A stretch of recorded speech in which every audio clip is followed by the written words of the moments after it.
咁今日咧，我哋就嚟開箱呢個嘅 iPhone 15 Pro。咁假設大家有睇過以前啲片嘅話，你都會知道我以前就開過部 iPhone 15 Pro 啦，嗰個係我表姐㗎啦。假設可能你又會想知我本身部 iPhone 13又去咗邊咧？咁假設你問得出呢個問題嘅話，咁咪即係代表你冇睇我前幾條片啦。簡單啲嚟講，我呢部電話去海水附近影相，點知影下一個浪冚埋嚟，我一甩手，我部電話就匯入江海，就係咁樣，從此以後就回歸大自然啦。係啦，咁所以就係咁樣。假設大家想睇翻成條片或者成個過程發生咩事嘅話，你可以睇翻我前幾條片啦。係啦，咁而家都已經過1個月啦。你過去嗰呢1個月都用緊我以前嗰部 iPhone SE 啦。我呢部電話前幾日已經有咗翻嚟㗎啦。咁不過我今日先開啦。話說呢部電話其實我已經開咗㗎啦。咁不過基本上我喺嗰間電話鋪開咗之後，佢簡單做個測試，跟住熄翻，跟住然之後 reset 翻擺個盒度，跟住係啦。咁所以你會見到呢兩個膠條又係已經冇咗啦。係啦，唔知大家見唔見到啦？有啲泡啦，就係俾人掹咗佢，再黐翻落去嘅痕跡啦。OK， 白色真係好靚，入邊仲有說明書啦，有隻 SIM 卡嘅針啦，我自己都已經有一個啦。仲有就係呢個側嘅 USB-C 轉 USB-C 嘅線。另外我買咗個電話殼啦，呢個係藍色㗎啦。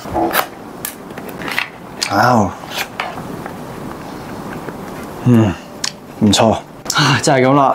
我部新電話，都係嗰句啦。其實我期待用呢部電話嘅，咁但係真係唔期待換電話咯。我想講，我真係由心係真係覺得，我舊部 iPhone 13係真係可以起碼用多2年咯，坐底先至再換嗰部新咯。咁不過依家我哋就換咗呢部啦。咁我哋其實都不如打鐵趁熱，set咗呢部機佢先啦。開緊機啦。都係嗰句啦。假設大家未睇我以前嗰條 iPhone 15 Pro 呢個 Natural Titanium， 我喺表姐屋企嗰度開箱啦。咁係啦，嗰陣時10月已經開咗㗎啦。而家我諗都已經過咗唔知幾多個月啦。大家可以睇翻啦。設定新 iPhone。哇！而家我好耐冇用嗰部大 size 嘅 iPhone， 呢個唔算大，中 size 啦，真係好大分別。我而家 set 緊 Face ID。咁而家既然 set 緊啦，我哋可以講一講關於 iPhone 嘅嘢啦。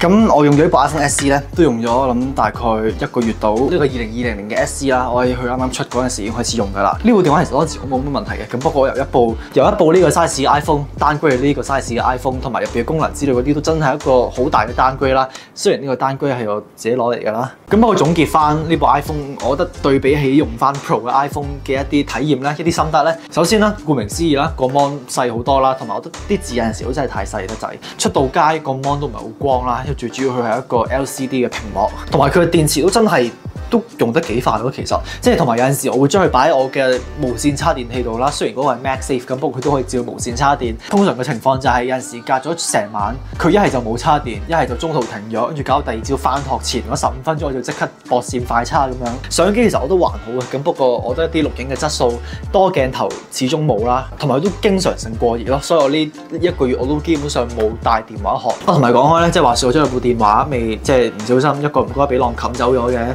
跟住其實到依家都揾唔翻啦，呢個我諗都絕對係我意料之內啦。同埋講開將部電話跌落水、整落水，唔知唔見咗定唔知點樣啦。我表姐莫恩咧，佢幾年前啦，其實都好多年前啦，佢嗰陣時用緊 iPhone 6S， 佢喺迪士尼嗰度做，跟住好似係迪士尼嘅一條橋嗰度就將部電話跌咗落橋啦，跟住就跌咗落水，跟住過去1年先執得翻啦。另外我老豆就好多年前用佢部 iPhone 6，佢就覺得佢防水啦，定唔知點樣啦，佢去沙灘游水，佢就拎住佢部 iPhone 6就去游水啦，跟住結果翻到嚟都係壞嘅。跟住亦都有一次好多年前，我將我部 iPhone 4就擺喺游水袋度啦。嗰陣時我學游水，游完水之後將部電話擺喺個游水袋入邊，跟住然之後我游水袋係濕㗎啦，跟住我將部電話擺落去，過咗一陣就基本上壞咗啦。所以我有陣時都覺得我哋啲電話都同海水機有淵源。同埋我買嘅就係呢個嘅白色，呢個白色鈦金屬嘅 iPhone 啦。我基本上喺電話鋪入邊買嘅，即係我係喺唔同可能電信商、百老匯、豐澤嗰啲。我原先上 Sun Mobile 嗰度買嘅，因為我係嗰度嘅台嗰度嘅人，跟住基本上我係可以去有翻折，即係我諗可以扣翻唔知幾100蚊咁樣啦。基本上佢哋就話3隻色都有，原色、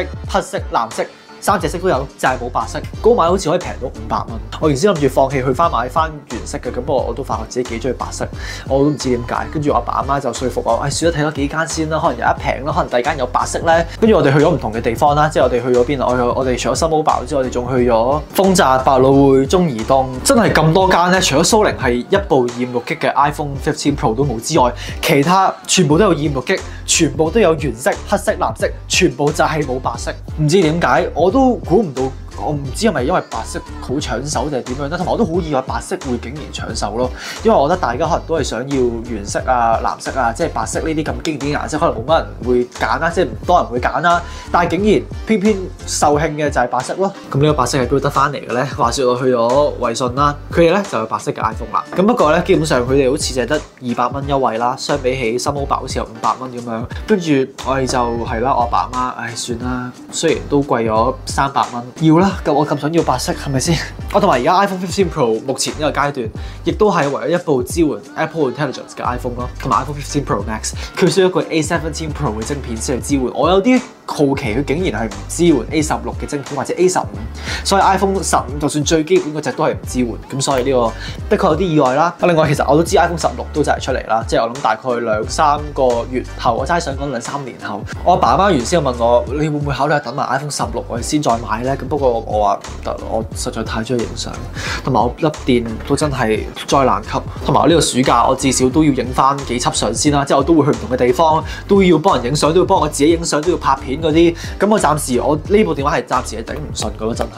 同埋我都揀咗256G啦，我原先都係諗住128嘅，係啦，因為其實我都係想揀256啦，咁不過我係心有餘悸啦，即係我自己整唔見咗部電話，仲有我阿爸阿媽幫我俾，跟住我梗係算啦，揀翻我想要嗰隻之中最平嗰個版本啦，咁佢哋就話算啦，你咁中意影相，你128邊度夠用啊？咁買256咯，咁所以係啦，多謝佢哋真係。咁係啦，我諗呢條片就去到呢度先啦，佢而家仲去更新緊啦，跟住我更新完之後仲要過啲嘢過去啦，係啦，我諗都要搞一排㗎啦，即係有啲咩想講嘅話，都記得 subscribe， 都記得留言，當然都要 subscribe 啦，同埋都要撳鐘啦，同埋記得撳 like 啦，就係咁啦，我哋下一條片再見啦，拜拜。